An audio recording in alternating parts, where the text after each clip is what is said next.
Apple, I mean, geez, I know sometimes we talk about them, sometimes we don't. I know we're not probably the biggest fanboys ever, but they had their big spring event. Pat, why don't you go ahead and kick us off with your thoughts? Yeah, so they had 7 announcements.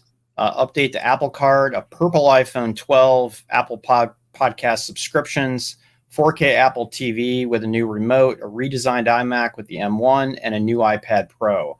And I think what I want to focus on is the new iPad Pro.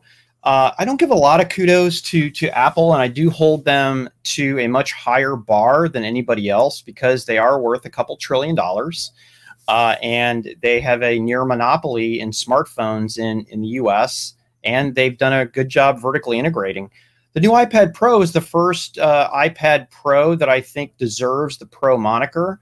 When I look at the processing power, the I/O, the keyboard, the ability to work outside of it, and I want to bracket this for professionals who want to have a one-step workflow, using the camera, using the pen, as opposed to maybe taking a picture and then moving it to a workstation, maybe using a Wacom pen, right, and then connecting that to your workstation.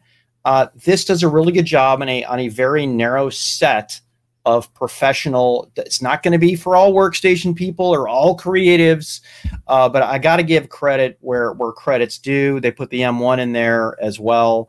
I think most workstation applications are going to want more GPU, and the 8 performance cores isn't going to be enough for some people either. But I got to give credit where credit's due. The final thing, iMac goes M1, and this is going to sound really snotty, but the coolest thing I feel like Apple did on the iMac was the MagSafe power that it did, that I think is pretty cool.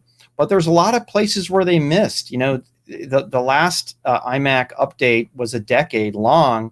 They didn't put Face ID. That we've got fingerprint on the keyboard. It has a huge lip. Why? To make it thinner, I guess.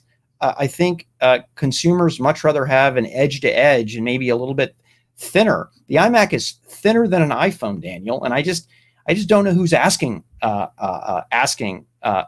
that. Well, we're going to carry it around, I guess, and then finally, two USB ports. So they're I'm happy about, but and they're on the back, right? Where if you've got peripherals that are quick in and out, you got to wrap around the back. Anyways, got to give kudos where they are. Oh, final kudo. New Apple TV remote. I will probably buy 10 of them for the 10 Apple TVs that I own. Gets rid of that horrible trackpad that pretty much everybody hates. Yeah, absolutely. I'll go quick because we got to tie this one off, and we appreciate everybody tuning in. Had a chance to hop on Yahoo Finance. For me, this is all about M1isms. M1 everywhere. M1 is the future for Apple. No doubt that's the path they're going, is going to be these ARM-based cores.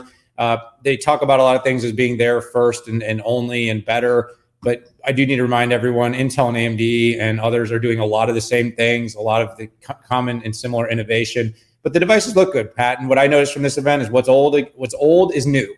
And so these, they're moving more towards services and more towards all kinds of other things to diversify their business. The colors, I mean, heck, that's cool. I don't know. My kids will dig an orange iMac. For me, I was fine with the old silver and black. I thought that looked pretty good. Still have a couple on my desk. So as much as I crap on Apple at times, I actually do buy their products. I feel like that gives me more of a right to do that. Anyhow, a lot there. We'll come back to it. We'll watch that, Pat. By the way, that MagSafe charger, that's cool. But what's that thing going to be, like $300 along with that keyboard for the iPad? I mean, look, guys, make a touch laptop. Just do it. Just freaking do it already. My God, make one. Charge us like $4,000 and people will still buy it.